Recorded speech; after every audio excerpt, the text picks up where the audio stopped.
Kemudian 2 Tawari pasal 17 ya minggu ini. 2 Tawari pasal 17.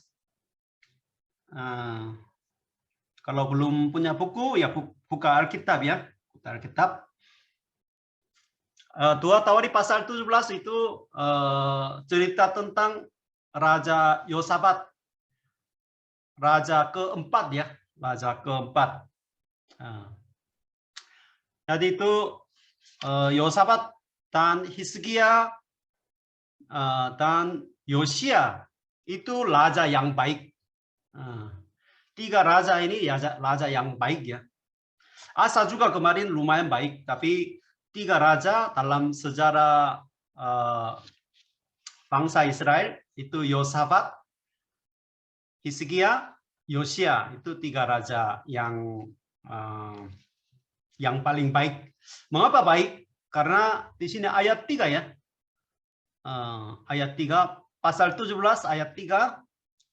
Dan Tuhan menyertai Yosafat karena ia hidup mengikuti jejak yang dahulu dari Daud, bapa leluhurnya yang tidak mencari Baal-Baal. Baal-Baal itu sama dengan tadi Allah lainnya, Allah lain. Melainkan mencari Allah ayahnya. Jadi dia tidak menyembah berhala. Tuhan menyertai Yosafat sehingga dia menghancurkan semua Baal-Baal dan tapi mencari Allah. Hidup menurut perintah-perintahnya dan tidak berbuat seperti Israel Utara ya. Jadi menghancurkan semua Baal. Dalam kehidupan kita juga ya. Ada segala macam Baal.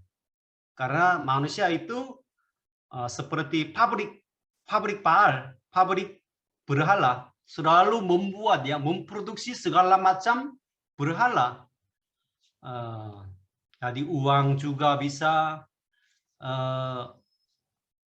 pekerjaan atau gelar, atau mungkin egonya, itu segala macam itu yang lebih tinggi daripada Tuhan itu semua Baal ya. Tapi Yosafat itu menghancurkan semuanya. Pasal 18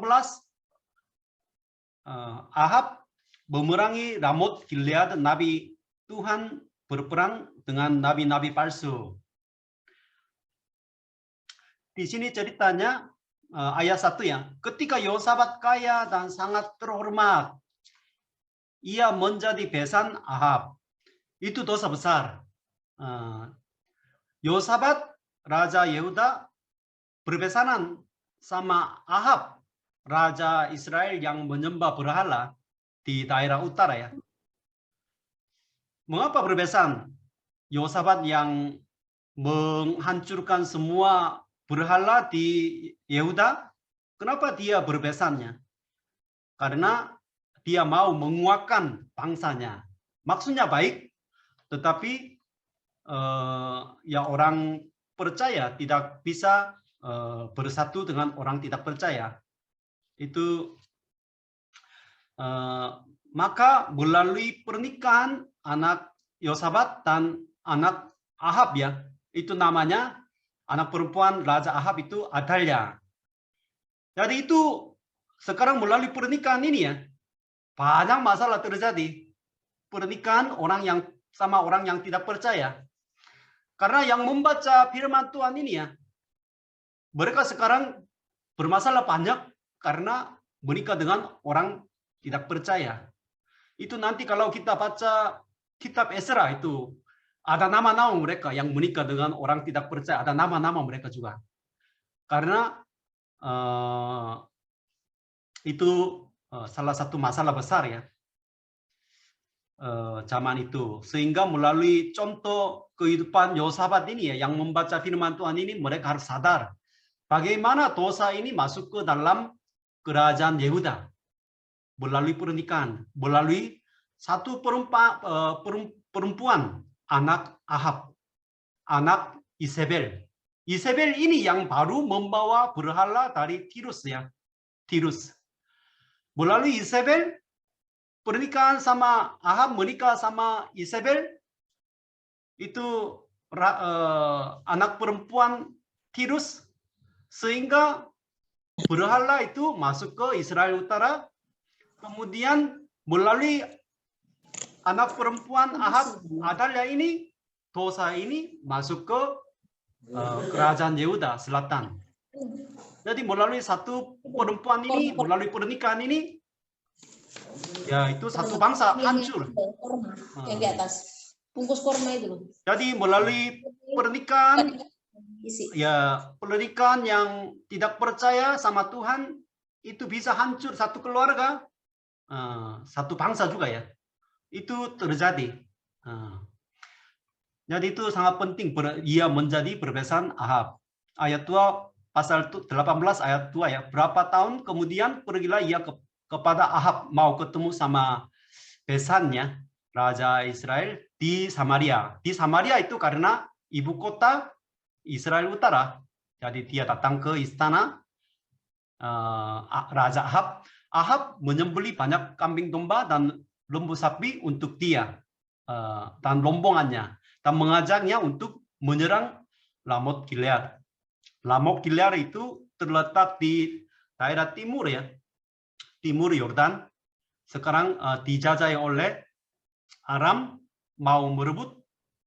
Jadi Ahab membujuk Yosafat ya, bisa bersekutu bersama-sama.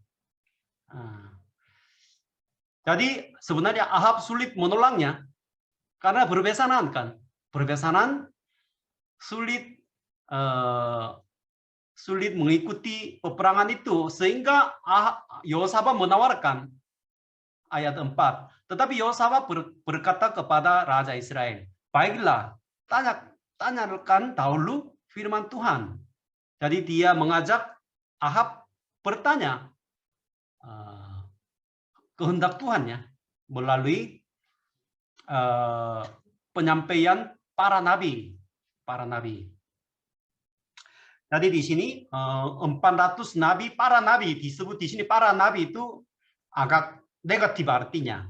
Ayat 5 ya, Raja Israel mengumpulkan para nabi, 400 orang banyaknya. Jadi mereka setuju ya berperang, akan menang. Khususnya ayat 10 ya, Zedekia dia membuat tanduk-tanduk besi ya. Melalui bentuk itu dia meyakinkan Raja Ahab akan menang. Jadi itu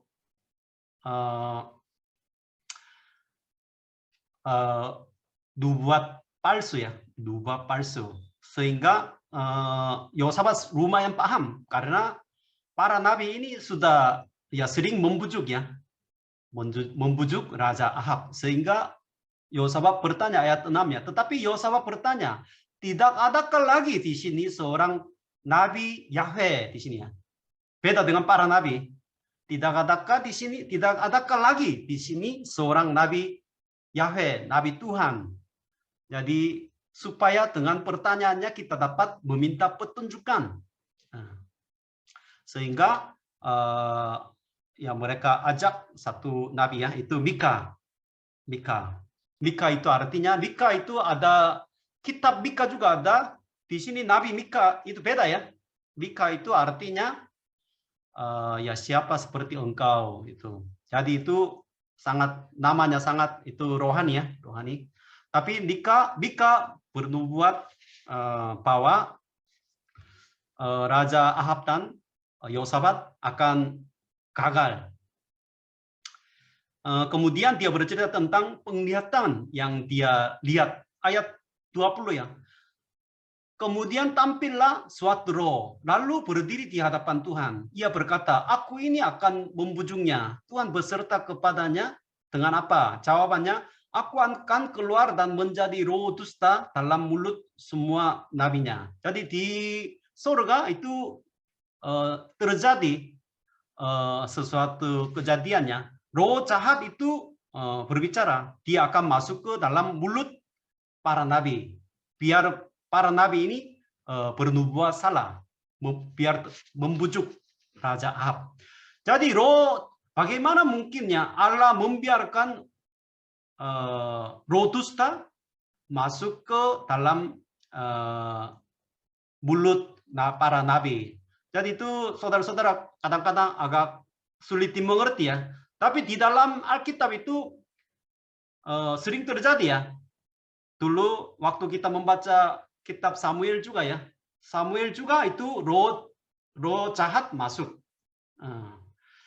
Kemudian setan juga kadang-kadang setan juga menguji Ayub juga kalau nanti membaca kitab Ayub juga ya. Jadi itu mungkin kekuatan dari roh jahat ini juga dikontrol oleh Allah ya. Jadi dalam kasus ini tujuannya Allah menghakimi orang jahat. Jadi Tuhan memakai roh jahat itu juga. Tetapi Tuhan mengizinkan setan menguji Ayub juga. Jadi ini bisa terjadi ya. Enggak usah kaget ya. Jadi itu sering ditanya biasanya dari anggota kami ya. Sehingga mereka menolak buat Mika, kemudian ikut peperangan. Tetapi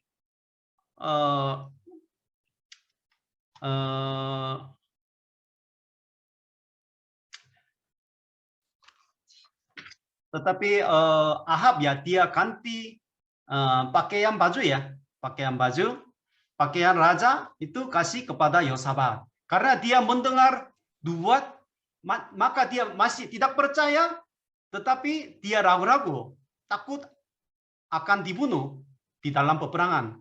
Sehingga dia pakai otak ya. Dia beri pakaian raja itu kepada Yosabat. Sebenarnya itu pesan jahat ya. Pesan jahat itu. Tetapi Yosabat itu dikepung oleh musuh, tapi ayat 31 ya. Lalu mereka mengepung Yosabat untuk menyerang dia, tetapi Yosabat berteriak dan Tuhan menolongnya. Jadi Yosabat itu berteriak, tapi Tuhan menolong. Tapi Raja Ahab yang menyembunyikan diri itu ayat 33. Tetapi seseorang menarik panahnya dan menembak dengan sembarangan saja. Di sini mungkin bahasa Indonesia sembarangan, tapi bahasa aslinya kebetulan. Karena RI ya, Lembaga Alkitab Indonesia tidak mau menulis kata kebetulan. Itu salah satu ciri khas Alkitab penerjemahan RI ini ya. Sebenarnya kebetulan juga nggak apa-apa. Kehendak Tuhan terjadi. Kelihatannya kebetulan, tetapi itu kehendak Tuhan ya. Kemudian dan mengenai Raja Israel, Ahab maksudnya, di antara sambungan baju ziarahnya, di antara baju sambungannya di sini, bagian di sini. Biasanya baju ziarah itu kalau panah biasanya di sini kena enggak mati karena kuat kan. Tapi baju sambungan di sini baru kena mati. Kebetulan ini terjadi.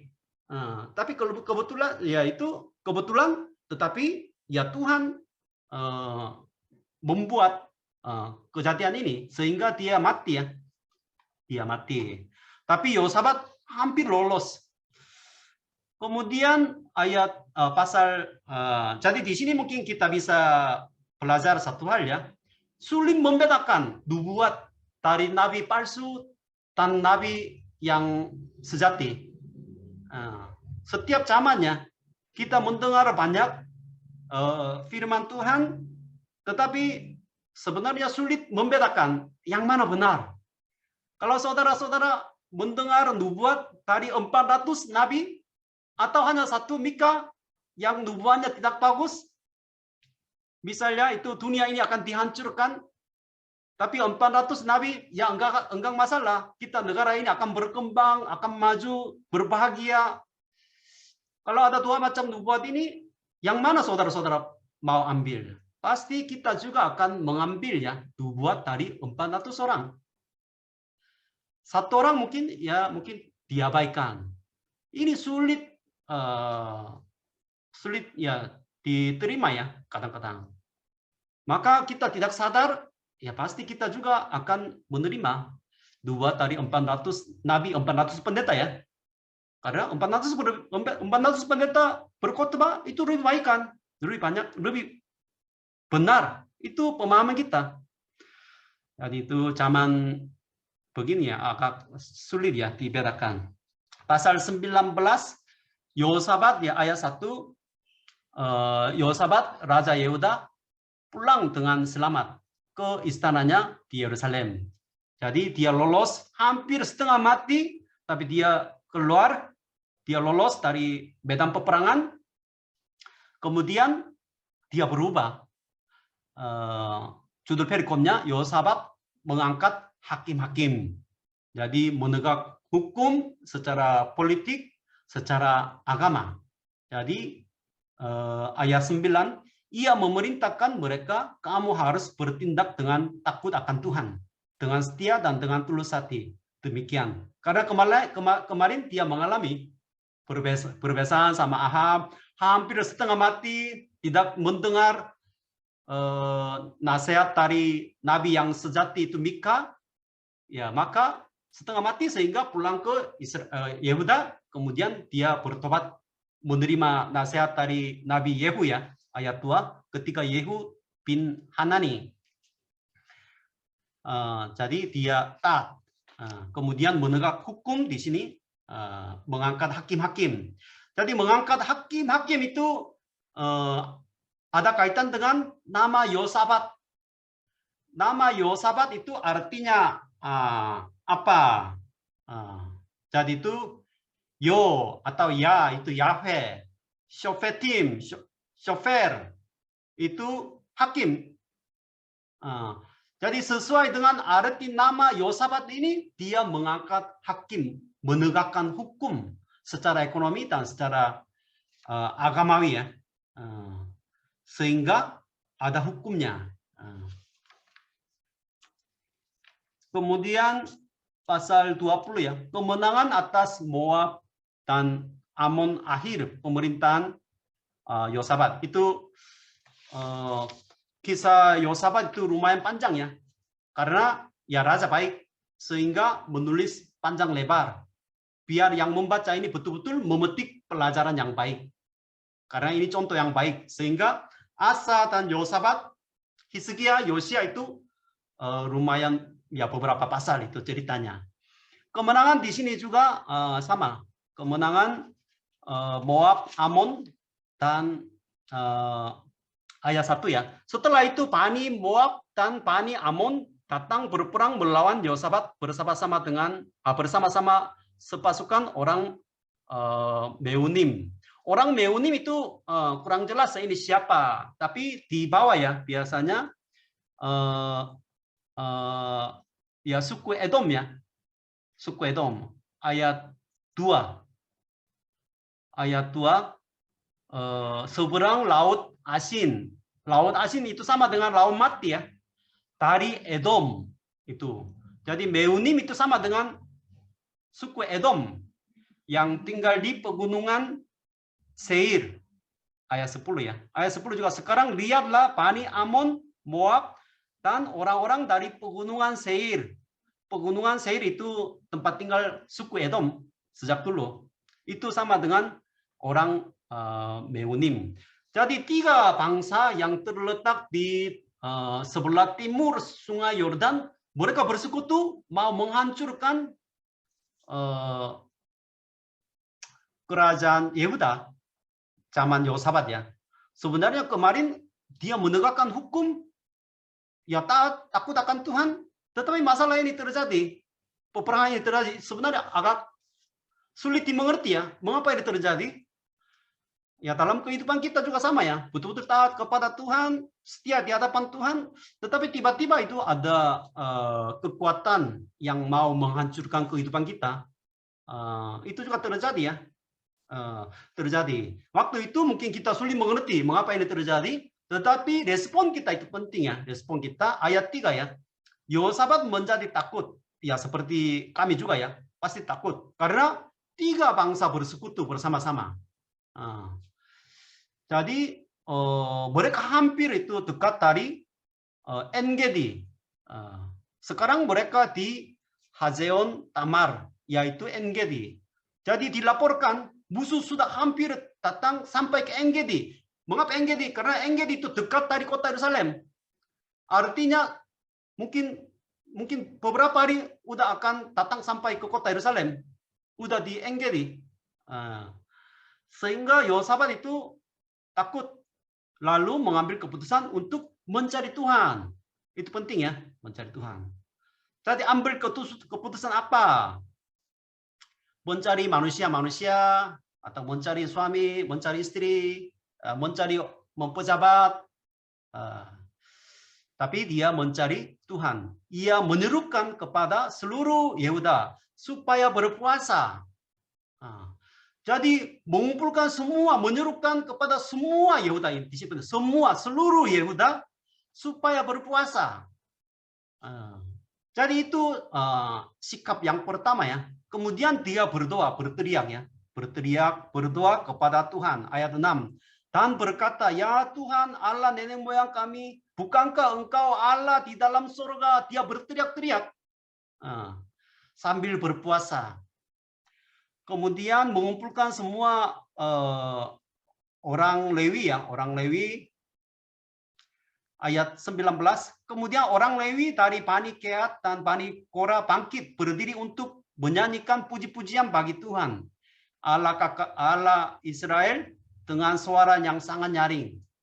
Jadi terus menaikkan pujian dari orang Lewi, ya full time pelayanan, menaikkan doa, semua jemaat itu berkumpul berteriak kepada Tuhan, raja berteriak kepada Tuhan sambil berpuasa.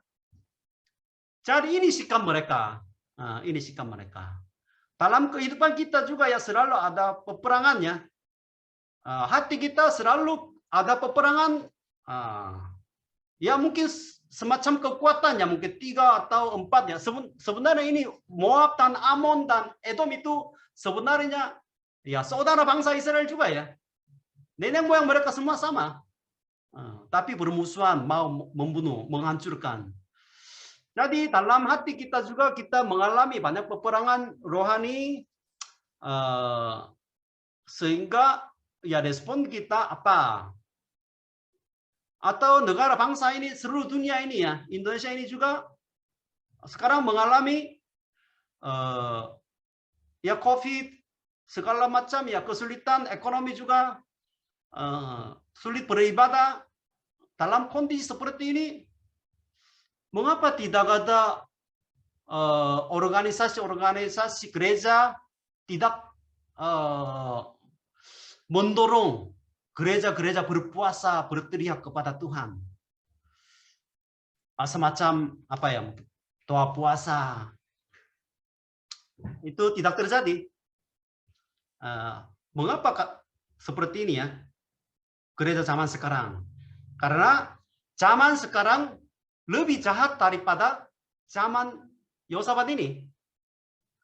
Zaman sekarang lebih banyak berhala yang ada di lingkungan kita, di dalam hati kita. Jadi sekarang kita pasal 20, 21, 23 itu maksudnya apa? Kisah mereka hampir sama. Dosanya berulang-ulang, kemudian semakin jahat ya. Semakin jahat. Kemudian sekarang Yosafat masih berpuasa, berteriak kepada Tuhan, tapi nanti ya tidak ada raja yang berteriak kepada Tuhan. Sehingga ya pasti akan ketemu titik yang terakhir. Kehancuran, kebinasaan. Sejarah dunia ini juga sama. Sejarah dunia ini zaman sekarang lebih parah daripada zaman Yosafat. Tetapi banyak orang merasa aman. Banyak orang yang menyembah berhala. Karena setiap zaman itu berhala itu yang merasa cara diselamatkan. Kalau seperti pikiran kita ya, iman mungkin keyakinan kita berhala itu mungkin seperti setan. Kalau melihat itu sangat menakutkan. Tidak. Berhala itu semua orang setuju. Itu bukan berhala. Itu berhala. Kalau di sini juga ya, semua orang-orang raja Israel utara, Israel selatan, mereka sudah tahu janji Allah kepada Daud. Nenek moyang mereka menyembah kepada Tuhan, mereka sudah tahu ya. Tetapi menyembah berhala, karena itu cara menyembah Tuhan. Atau menyembah Tuhan sekaligus menyembah berhala juga. Itu terjadi. Tetapi ya, puji Tuhan pada zaman Yehosafat ini mereka berpuasa, berdoa. Dalam doa itu menyebut nama Allah, nama Abraham, nama Tuhan. Itu artinya megang janjinya, janji. Karena Allah sudah berjanji kepada Abraham, mengapa bangsa ini, tanah ini sudah diberikan oleh Abraham, dihancur oleh bangsa Israel. Itu dinaikkan kepada Tuhan. Karena itu artinya mereka pegang janji. Tapi ya hasilnya mereka ayat 29-nya. Mereka menang, kerajaan Yehosafat amanlah. Karena Allahnya mengaruniakan keamanan kepadanya di segala penjuru. Kemudian bagian yang pasal 20 bagian yang terakhir ya, itu ayat 35. Kemudian Yehosafat Raja Yehuda bersekutu dengan Ahazia Raja Israel yang fasik perbuatannya. Ia bersekutu dengan Ahazia untuk membuat kapal-kapal yang dapat berlayar ke Tarsis. Tarsis itu Spanyol ya zaman sekarang. Spanyol itu ujung bumi. Memberitakan Injil sampai ke ujung bumi. Itu ada perintah Tuhan ya. Itu ujung bumi di mana? Zaman Yesus. Ujung bumi itu Spanyol. Kalau nanti saudara-saudara jalan-jalan ke Spanyol, di sana ada Selat Gibraltar. Itu nama kampung itu ujung bumi. Karena zaman dulu Columbus juga berangkat ke Amerika ya. Dari sana, pelabuhan dari sana. Karena itu zaman dulu ujung bumi. Tarsis, berlayar ke Tarsis, kapal-kapal itu dibuat mereka di Eziongebel. Mereka membawa emas ya. Tapi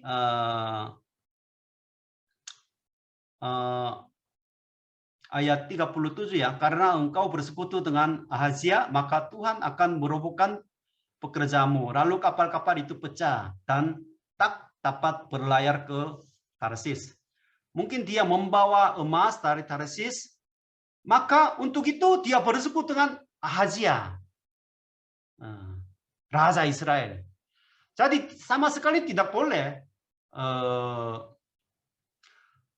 bersekutu bersama-sama dengan Raja Israel yang menyembah berhala. Itu pelajarannya di sini ya. Kalau bersekutu sama Israel Utara, ya itu hasilnya selalu gagal. Saudara-saudara menikah atau berpacaran sama orang tidak percaya, ya itu sulit ya, sulit hasilnya. Jadi itu akhir kehidupan ini agak sesat ya, agak menyimpang. Seperti ayahnya, Asa. Asa juga sama. Dia mengalami penyakit, tetapi tidak meminta tolong kepada Tuhan. Dia hanya cari tabib-tabib ya. Itu terjadi seperti ayahnya. Semua kisahnya, semua itu ada kemiripannya, berulang-ulang. Tapi semakin parah. Itu seperti kitab Hakim-Hakim ya. Hakim-Hakim juga semakin parah. Kemudian pasal 21 itu Raja Yoram ya, Raja Yoram. Yoram ini istrinya Atalia, anak perempuan Ahab. Sehingga Raja Yoram, Raja Yehuda ini ya jahat sekali karena pengaruh istri. Ayat 5, ayat 4, pasal 21 ayat 4. Sesudah Yoram memegang pemerintahan atas kerajaan ayahnya dan merasa dirinya kuat, ia membunuh dengan pedang semua saudaranya dan ia juga beberapa pembesar Israel. Dia mungkin mau menguatkan kerajaannya, jabatannya sebagai raja, sehingga ya dia bersaudara 7 semua ya. Tapi semua di sini 6 semua itu dibunuh.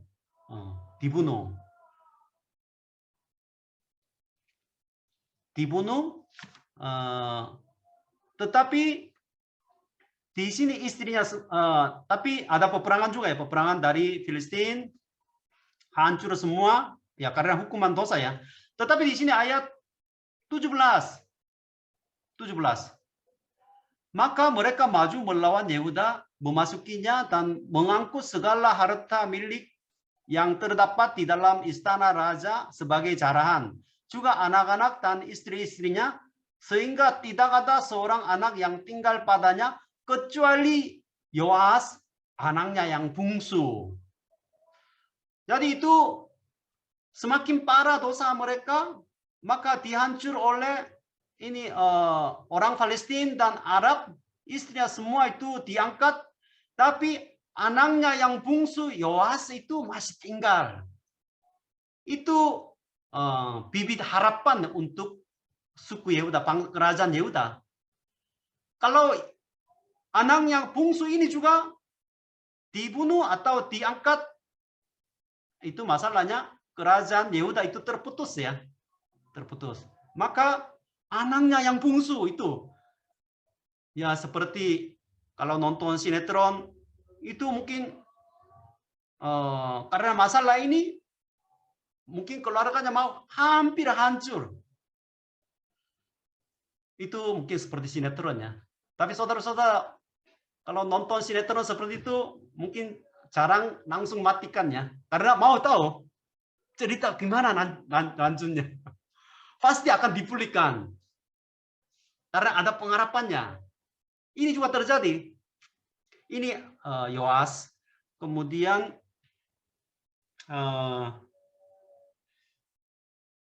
ayat 19 ya, Yoram ini juga mengalami penyakit kan, penyakit usus. Ayat 19. Beberapa waktu berselang, kira-kira sesudah lewat 2 tahun, keluarlah usus karena penyakit itu, lalu ia mati dengan penderitaan yang hebat. Di sebelumnya sebenarnya ada nubuat ya akan mengalami penyakit. 2 tahun dia mengalami penyakit usus ini, tetapi maksudnya di sini artinya Tuhan kasih 2 tahun biar dia bertobat. Tetapi dia berkeras kepala sehingga selama 2 tahun pun dia tidak bertobat. Itu artinya. Kemudian anaknya namanya Ahasya, pasal 22 ya. Lalu penduduk Yerusalem mengangkat Ahasya. Di sini penduduk Yerusalem mengangkat Ahasya, itu penting ya. Biasanya raja Israel itu, raja Yehuda itu bukan mungkin penduduk Yerusalem mengangkat seperti ya kita memilih presiden, itu bukan kan? Turun-temurun langsung dijadikan raja sesuai dengan keturunan. Di sini penduduk Yerusalem mengangkat Ahasya, itu artinya ada banyak masalah. Banyak mungkin orang yang mengadu, calon raja-raja mengadu ya jabatan raja. Tetapi penduduk Yerusalem mengangkat. Jadi mungkin secara politik itu sangat itu gelap, itu sulit ya. Sulit. Jadi Ahasya, tapi ya tetap diangkat sebagai raja ke-6 ya, raja ke-6 ya. Raja ke-6. Kemarin Yoram itu berjabatan sebagai raja 8 tahun. Ahasya itu 1 tahun. Cepat. Jadi Ahasya itu sama dengan Yoas anaknya yang bungsu. Bukan dua orangnya. Yoas itu pasal 21 ayat 17. Yoas anaknya yang bungsu. Itu nama yang lain, orangnya sama. Tapi Ahazia itu namanya sama ya. Namanya sama.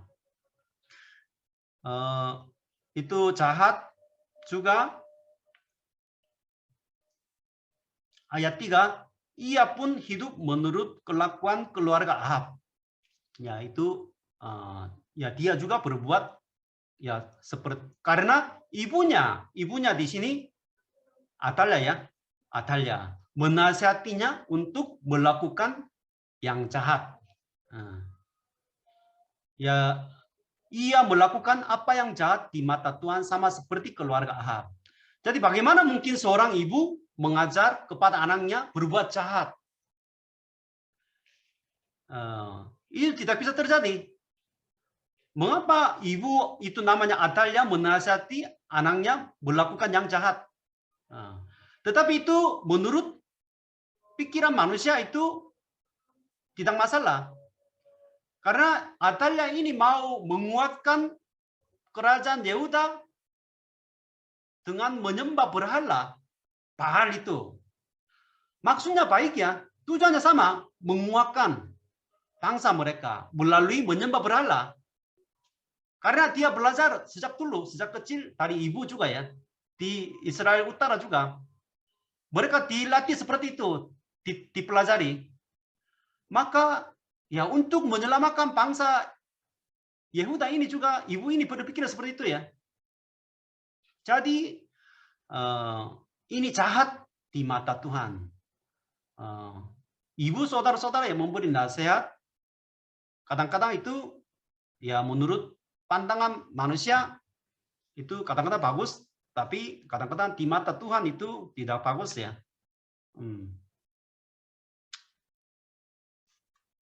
Kemudian Asia dibunuh oleh Yehu, ya hukuman dari Tuhan. Maka 1 tahun mungkin berjabatan 1 tahun sebentar, kemudian dibunuh, maka itu mungkin bangsa itu sekarang goncang-goncang ya.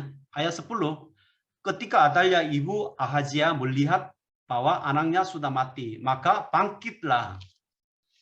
Di sini bangkitlah itu seperti di dalam Alkitab biasa setan bangkitlah. Ia membinasakan semua keturunan raja dari kaum Yehuda. Semua keturunan raja dari kaum Yehuda yang menyembah Tuhan, yang mencari Tuhan, dia mau membinasakan semua. Karena menurut Atalia harus bangsa ini menyembah berhala biar kuat. Itu pikirannya ya. Tetapi Yosabat, anak perempuan raja, mengambil Yoas bin Ahazia, menculik dia dari tengah-tengah anak-anak raja yang hendak dibunuh itu, memasukkan dia dengan inang penyusunnya ke dalam gudang tempat tidur. Demikianlah Yosabat, anak perempuan Raja Yoram, istri Imam Yoyada. Jadi suaminya Imam Yoyada, istrinya Yosabat. Itu anak perempuan Raja Ahazia ya. Menyembunyikan Yoas yang kecil. Jadi itu 2 tahun di pasal 22 ini ya. Kalau digambarkan seperti lampu, itu karena angin badai ini ya, mau putus keturunan Raja Daud. Itu sangat berbahaya. Kalau ini putus, ya itu kerajaan Daud putus, nanti ya itu Yesus tidak bisa datang.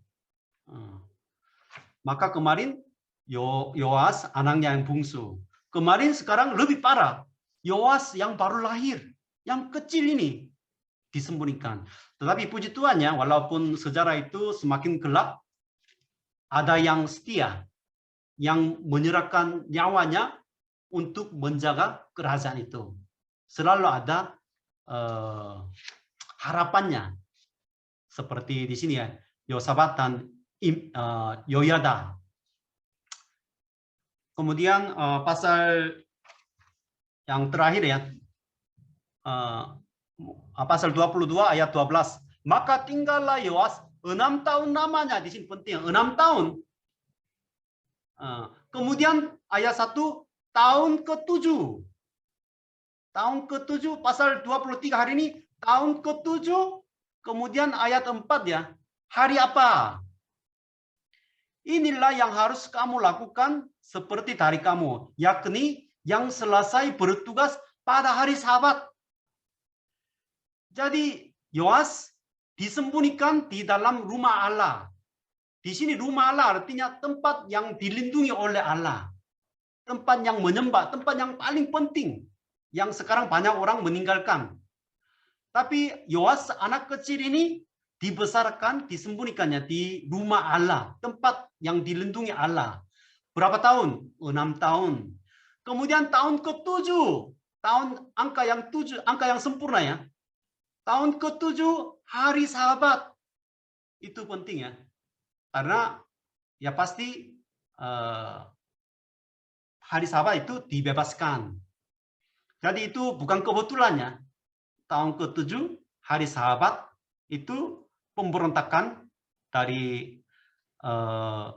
imamnya, itu Imam Yoyada, dan masyarakat itu bangkit ya, bangkit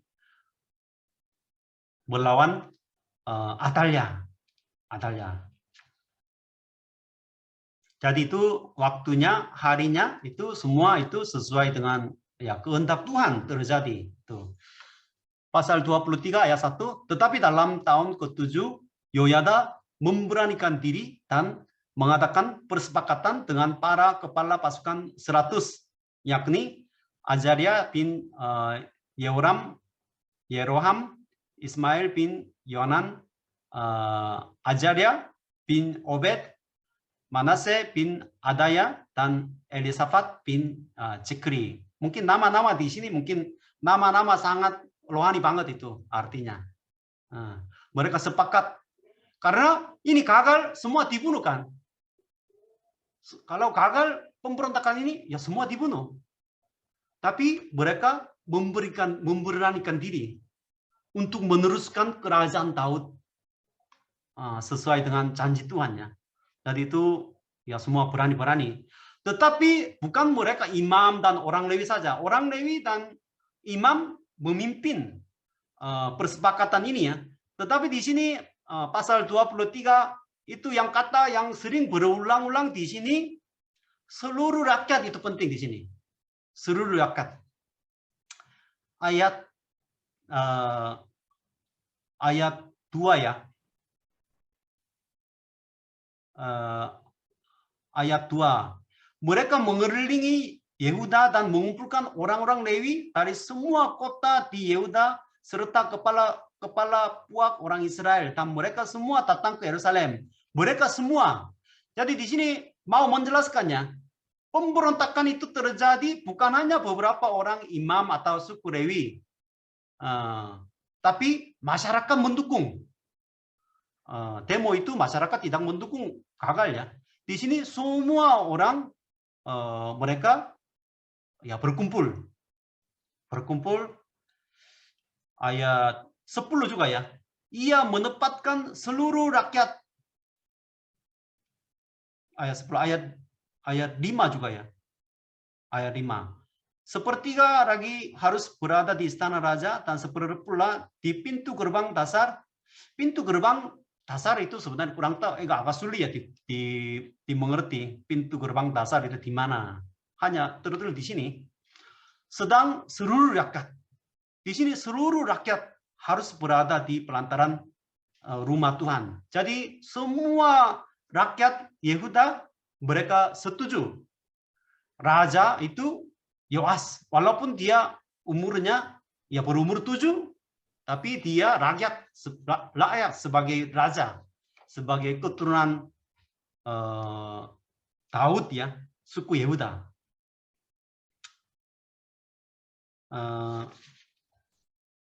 Jadi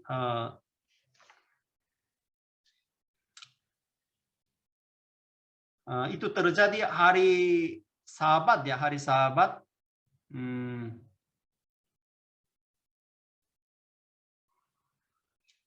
Jadi Lewi itu biasanya mereka bertugas ya, ayat 6 di sini, ayat 6. Siapapun tidak boleh memasuki rumah Tuhan selain daripada para imam dan orang-orang Lewi yang bertugas. Mereka boleh masuk karena mereka kudus, tetapi seluruh rakyat harus menaati peraturan Tuhan. Jadi hari Sabat biasanya mereka bertugas ganti. Kemarin orang Lewi biasanya dibagi 24 shift ya, 24 shift. Sehingga biasanya setahun 2 minggu mereka melayani di Bait Suci. Ada shiftnya. Kemarinnya dibagi itu ada rombongannya.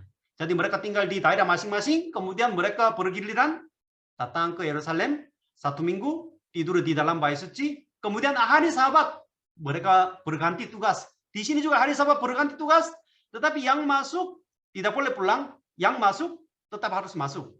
Biar jumlah mereka banyak. Itu mereka mengatakan ya hari Sabat itu maksudnya. Tetapi ini dipimpin oleh orang Lewi, imam, bukan para jurid ya. Di sini maksudnya. Karena itu ada kaitan dengan imam mereka, bukan untuk membunuh orang lain. Kemudian ayat 16 ya. Kemudian Yoyada mengikat janji antara dia dengan segenap, di sini segenap rakyat dan raja, bahwa mereka menjadi umat Tuhan. Sesudah itu masuklah seluruh rakyat, di sini seluruh rakyat ke rumah Baal, lalu merobohkannya, mereka memecahkan mesbah-mesbahnya dan patung-patungnya dan membunuh Matan, imam Baal. Itu imam Baal namanya Matan di depan mesbah-mesbah itu. Jadi yang membersihkan semua, menghancurkan semua mesbah Baal dan rumah Baal. Ini ya reformasi ya, reformasi terjadi. Kemudian ayat 20, sesudah itu ia mengajak para kepala pasukan 100 para pemuka, para pemerintah rakyat dan seluruh rakyat, di sini juga seluruh ya, negeri, lalu membawa raja turun dari rumah Tuhan. Dari rumah Tuhan mereka masuk ke istana. Jadi membawa Yoas, kemudian dipindahkan ke istana melalui pintu gerbang atas. Pintu gerbang atas itu mungkin dekat dari istana ya, istana. Ayat 15 di sini ada satu pintu juga. Ayat 15, mereka menangkap perempuan itu. Di sini perempuan bukan itu tidak mau menulis nama Atalia itu. Sebenarnya Atalia, tapi disebut perempuan kan, karena ini jahat, maka yang menulis ini tidak mau menulis nama perempuan itu. Maka di sini menangkap perempuan itu namanya raja yang ke-7 ya, itu Atalia. Pada waktu ia sampai ke jalan masuk istana raja, pada pintu gerbang kuda, dibunuhlah ia di situ. Jadi tempat di mana dia dibunuh itu tertulis di sini, pintu gerbang kuda. Jadi artinya pintu itu masuk ke kota, namanya ya gerbang kuda, maka kotor. Pintu itu selalu kotor karena banyak kotoran dari kuda. Di situ dia dibunuh. Itu artinya Atalia itu mati dengan segala macam itu aib ya, aib. Itu maksudnya. Tapi raja itu Yoas itu melalui pintu gerbang atas langsung ke istana. Lalu menduduki raja ke atas takhta kerajaan. Jadi baru dia duduk di takhta Allah, diurapi ya, diurapi. Kemudian masyarakat, seluruh rakyat di sini juga ya, seluruh rakyat, seluruh itu rakyat itu di sini berapa kali? Mungkin 10 kali lebih banyak. Seluruh rakyat negeri bersukacitalah dan amanlah. Di sini juga amanlah kota itu setelah Atalia mati dibunuh dengan pedang. Nah, jadi itu kita belajar ya, belajar. Jadi raja harus bertakhta di takhta raja. Jadi itu terjadi ya, terjadi.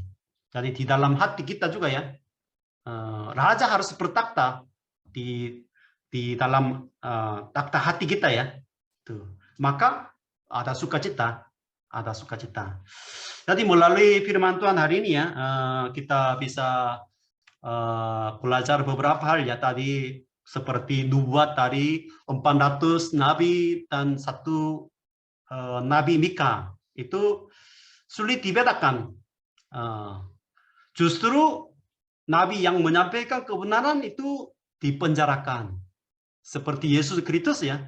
Yesus Kristus yang datang untuk menyampaikan kebenaran dibunuh kan? Dipenjarakan, dibunuh. Itu terjadi ya. Maka masa kegelapan ini ya kita sulit membedakan kebenaran. Yang kedua ya, sejarah dunia ini ya, itu juga sekarang lebih parah daripada zaman raja-raja Israel ya. Dosa itu berulang-ulang semakin parah, banyak berhala ada di dalam gereja, di luar gereja, tetapi tidak ada yang organisasi gereja atau jemaat, ayo kita berpuasa, ayo kita berdoa, ayo kita menegakkan hukum, memegang firman Tuhan. Kalau berteriak-teriak seperti itu, ya dicuekin. Di mana ada zaman seperti ini, zaman corona, semua hancur, gereja hancur, jemaat hancur. Di mana ada berpuasa-puasa ya.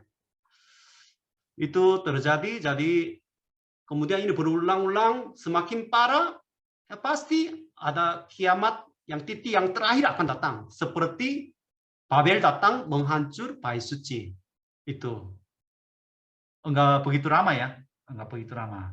Tetapi banyak jemaat orang Kristen merasa aman.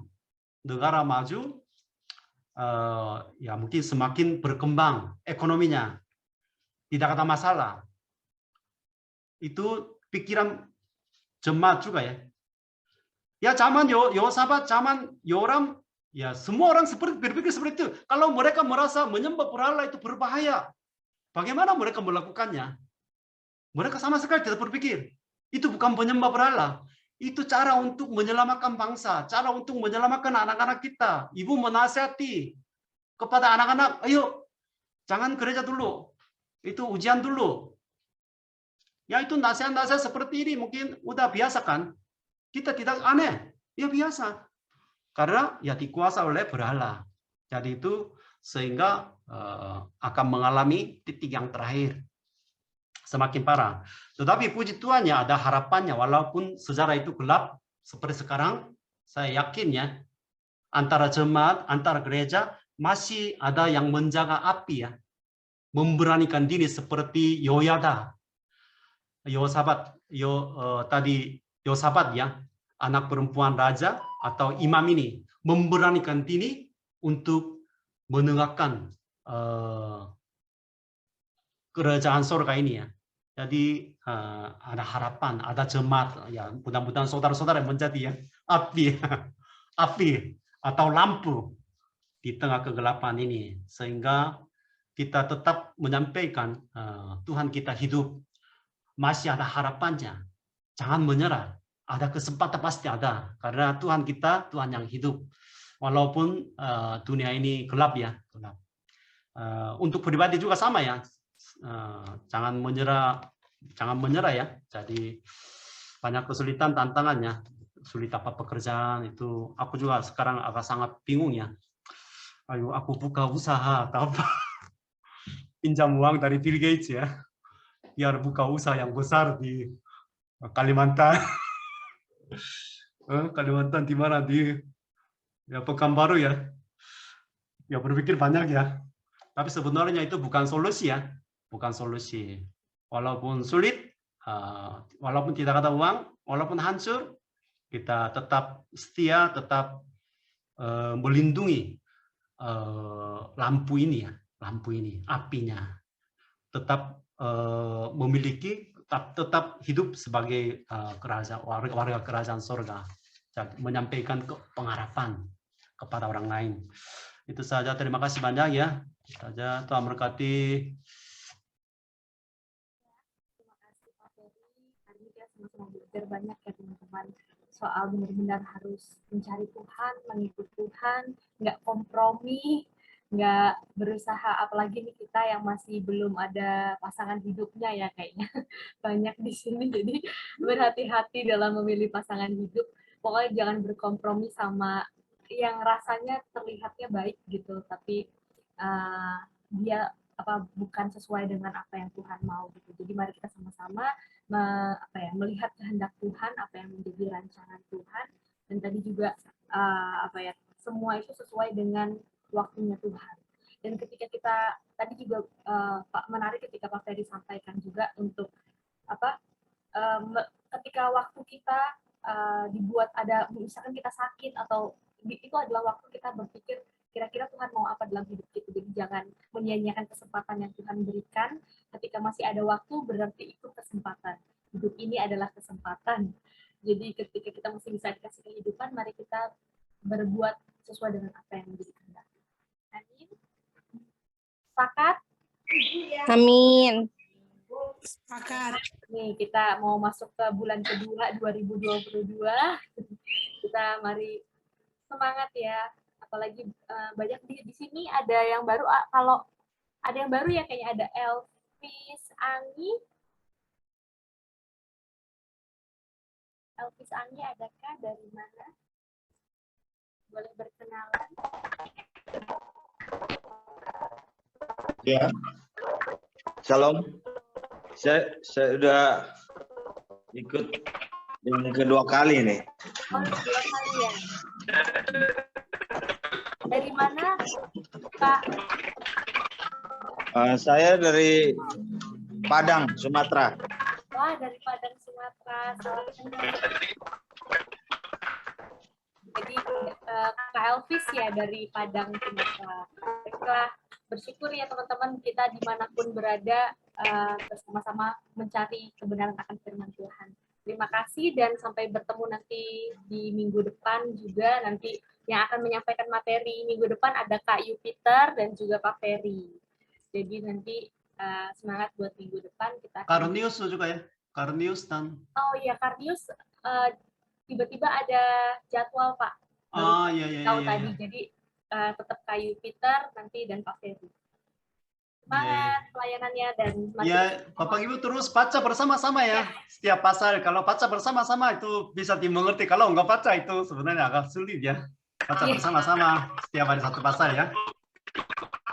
Jadi untuk yang belum dapat bukunya atau nggak punya atau belum dapat EQT-nya bisa hubungin saya ya. Kalau belum dapat EQT-nya. Lagi untuk EQT di bulan Februari. Seperti itu, semangat. Dan juga ada sedikit pengumuman, mari kita sama-sama juga berdoa. Kemarin Pak Ferry sudah sampaikan di persekutuan di tempat ini, ada penatua pendeta mun yang mendukung pelayanan RGF, yang juga salah satu membantu mendirikan center di Lampung. Jadi kemarin baru dapat kabar, baru meninggal dunia karena COVID. Jadi mari kita sama-sama berdoa dan bersyukur juga bahwa anak-anaknya pendeta mun punya kerinduan yang sama gitu untuk sama-sama mau tetap melanjutkan pelayanan dari ayahnya. Puji Tuhan, biarlah semua ini baik di mata Tuhan. Mari kita berdoa juga buat istrinya juga yang sama-sama kena corona, tapi istrinya puji Tuhan selamat, dan istrinya bernama Ibu Li. Jadi yang meninggal Pak Penatua Pendeta Mun, dan ada istri. Kita berdoa buat keluarga ini bersama-sama ya, dan minta tolong untuk di dalam doa. Lady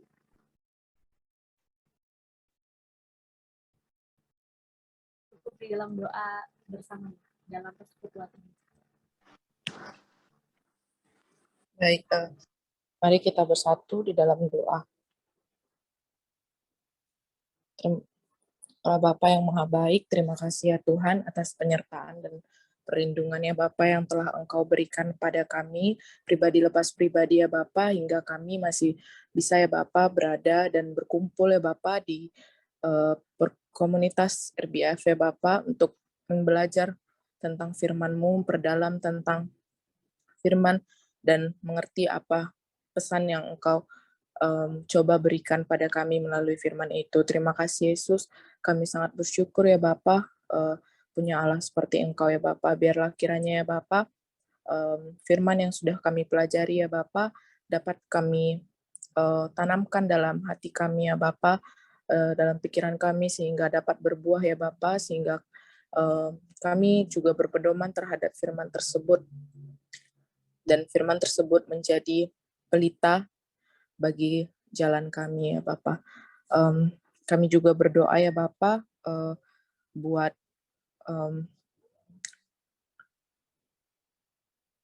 buat hamba-Mu yang telah Engkau panggil ya Bapa, dikarenakan penyakit COVID ya Bapa. Biarlah kiranya ya Bapa, Engkau menempatkan ia ya Bapa di sisi-Mu ya Bapa. Begitu juga ya Bapa, Engkau yang menguatkan ya Bapa dan memberi penghiburan yang sempurna ya Bapa bagi keluarga yang ditinggalkan ya Bapa. Begitu juga dengan istrinya ya Bapa yang juga terkena COVID ya Bapa, tapi biarlah kiranya ya Bapa pemulihan dan penyembuhan datang daripada-Mu saja ya Bapa. Ya Bapa, biarlah kami ya Bapa sebagai generasi Yeremia, generasi muda ya Bapa, selalu ya Bapa berjalan di jalan-Mu saja ya Bapa, tidak kompromi terhadap dosa ya Bapa, dan biarlah kiranya ya Bapa kami selalu membaca firman-Mu dan dekat kepadamu, melekatkan hati kami kepadamu saja ya Bapa. Terimalah ya Bapa doa kami yang lebih jauh dari kata sempurna ya Bapa. Kami percaya Bapa, Engkau sudah memberkati, sedang memberkati, dan akan selalu memberkati kami. Terima kasih Yesus, dalam nama anak-Mu kami berdoa dan mengucap syukur. Haleluya, amin.